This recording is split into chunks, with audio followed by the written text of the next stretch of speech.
You're watching The Agenda. Let's move you to this conversation now. According to the National Shelter Movement of South Africa, missing police dockets have led to the dismissal of gender-based violence and femicide cases over the past 5 years.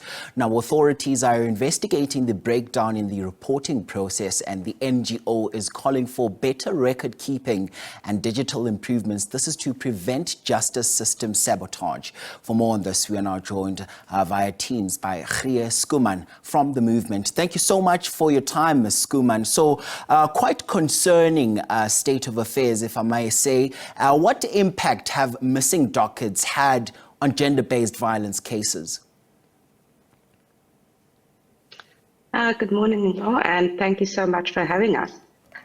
The issue around missing dockets, as well as closed dockets, for survivors of gender-based violence is really an issue around secondary victimization and being re-traumatized.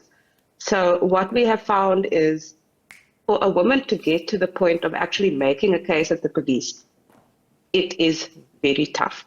You are facing struggles within your own community, possibly within your own family. And to get from that point to have to go to the police station to make that report, it really takes a lot. And we find that our service organizations actually walk that journey with the woman. So when we get to that point and have overcome everything that stands in your way, to then be told that either what also happens quite often is that we'll be advised that there's not sufficient evidence.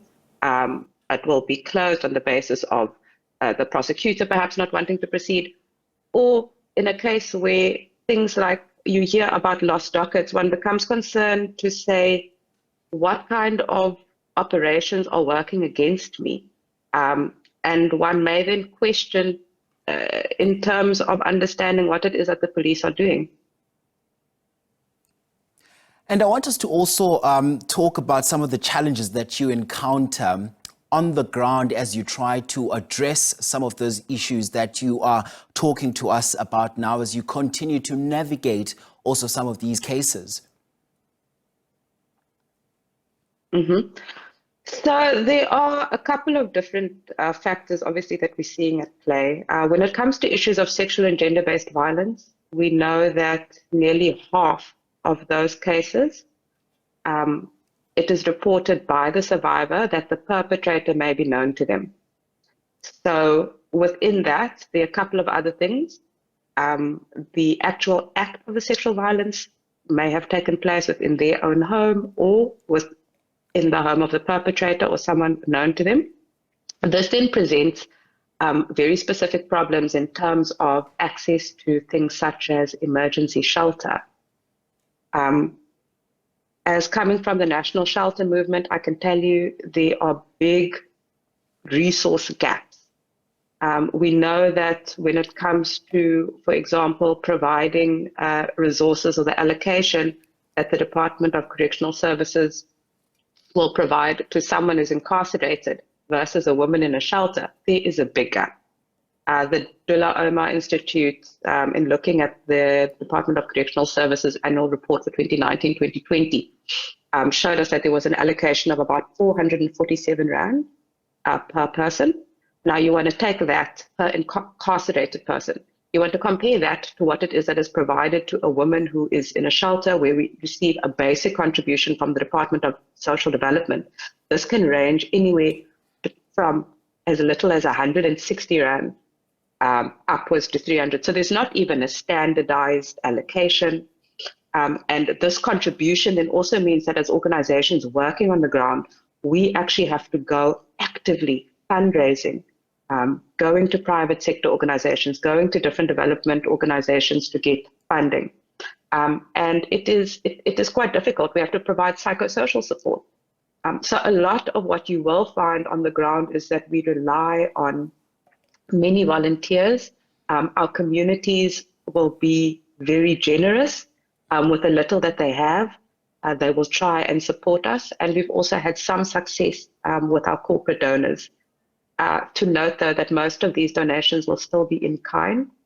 And so it is quite a balancing act.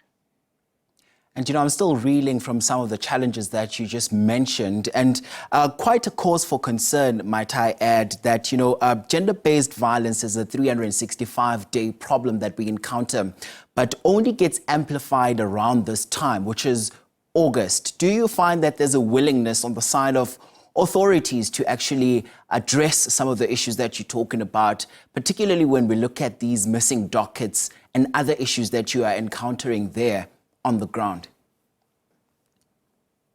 Mm-hmm.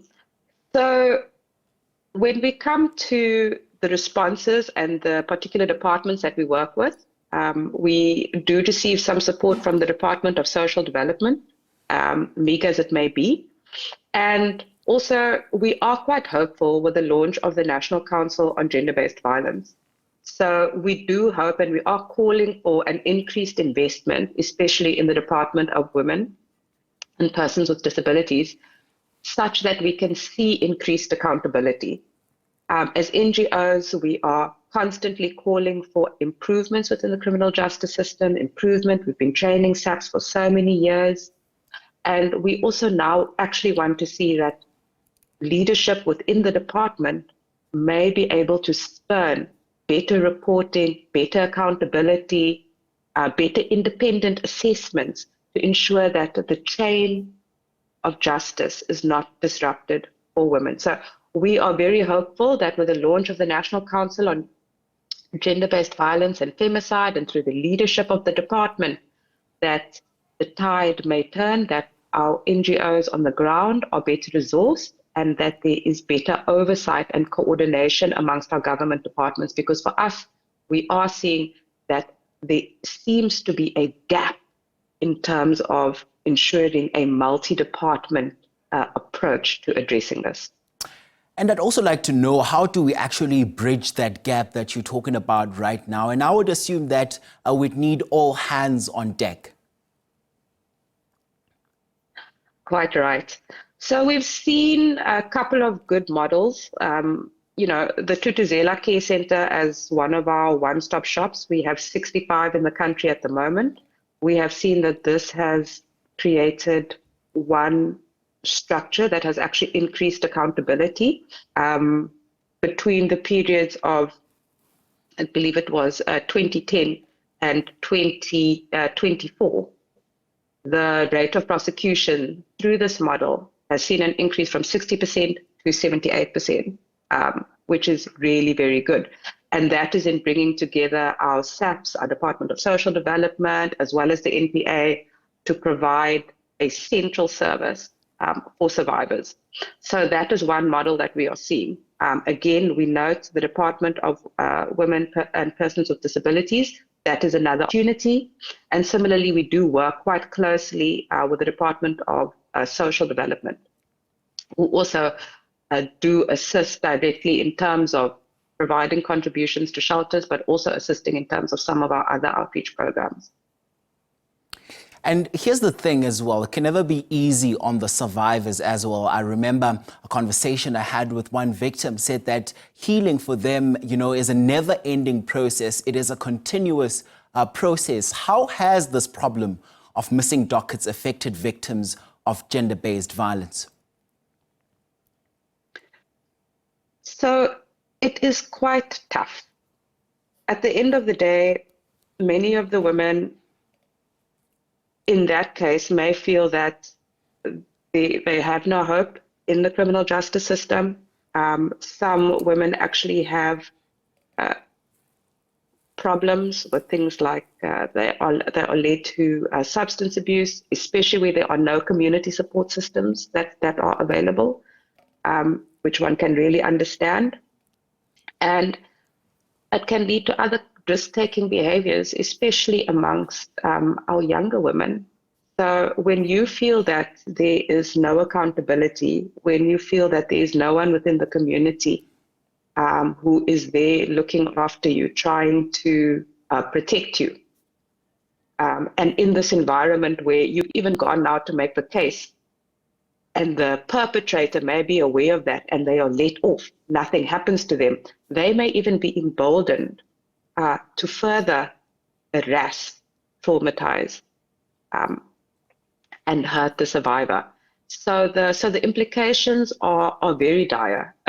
It's really unacceptable. It's an emergency situation that should not be allowed to continue. And of course, gender-based violence is a profound and widespread problem here in the country. And, you know, we heard even the president declaring it another pandemic that we're dealing with as a country, as we also continue to hear of some of the grand plans to tackle GBV. But is this really enough? Because seemingly we always play and pause these conversations around this time of the year, which is Women's Month. But are we really doing enough at grassroots level from the side of the communities as well as the various stakeholders that are involved? So we can say at community level, our communities are quite engaged and willing to work. Some of the ways that we have tried to actually increase police accountability are through things we call community-led monitoring programs.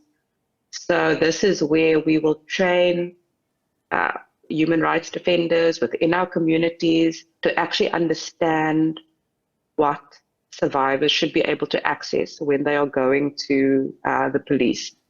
So we look at it from a facility perspective. We ensure that the survivor is treated in a dignified manner. We engage with station commanders to understand when a person is trying to make a case, is there a private room, and just whether there is basic adherence to the standards that should be there. So we've actually worked and started to go back to say, how is it that we work with our communities to get that accountability and then engage at that level, rather than saying, let's train and train and train, and then that engagement is not there. We are ensuring that communities are empowered to understand their rights, and we have found that empowered with that information, that they're actually willing to take it on, that they are then willing to engage and try and hold those structures accountable to say, these are the standards that we are going to hold you to account. And what would your greatest plea right now be to government as well as the various role players in all of this as we wind down this conversation? At the end of the day, we really require a better accountability. I think we've all said this time and time again. The resourcing for our first responder organizations is way too little.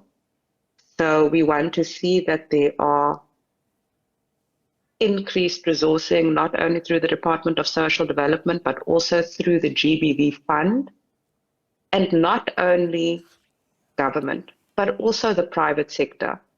This is an issue that affects every woman in South Africa. I have yet to come into a space where I have not been able to say that where a woman has said they've not experienced any form of sexual harassment or intimidation or the threat of violence.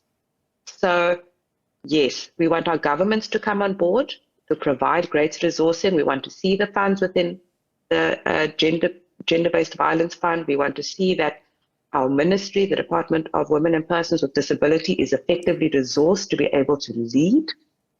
And of course, we want to see that our private sector also comes up. And as you say, not only coming during 16 days of activism or during Women's Month and giving us in-kind contributions, but actually putting a comprehensive fund together that we can respond, because we have the resources. We've got women who have been working on the ground. We've got our communities that are ready.